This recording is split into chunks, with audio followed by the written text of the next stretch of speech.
શું તમે જાણો છો મહાકાળીમાં પાવાગઢ છોડી અને ક્યાં ગયેલા? જી હા, જ્યારે પતઈ રાજાએ મહાકાળીમાં ઉપર નજર ખરાબ કરી ત્યારે કાળીમાં પાવાગઢ છોડી અને આ જગ્યાએ આવીને વસેલા. આ ગામના મજૂરો પાવાગઢમાં કામ કરતા હતા અને માતાજીને એટલે જ આ જગ્યાથી પ્રેમ થઈ ગયો અને અહીંયા આવીને વસ્યા.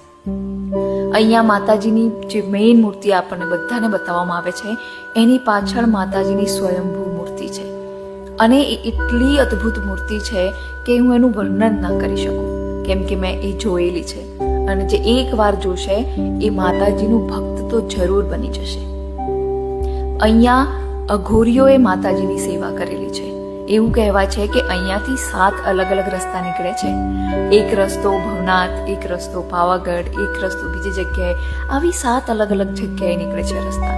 અને આ લોકોએ ટ્રાય પણ કરેલું છે કે એ રસ્તા ક્યાં જાય છે, પણ કોઈને ખબર નથી કે ક્યાં જઈ રહ્યા છે રસ્તા.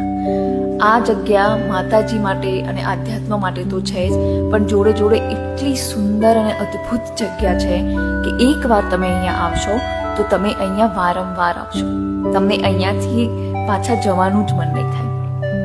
આ જગ્યા આપણી ખૂબ નજીક છે, આપણા ગુજરાતમાં છે, તો આ જગ્યાની મુલાકાત લેવી તો જરૂર બને છે. આગળ આખા વિડીયોમાં તમે આ જગ્યા વિશે બધું જ જાણશો અને એકવાર જાણી જશો તો અહીંયા આવ્યા વગર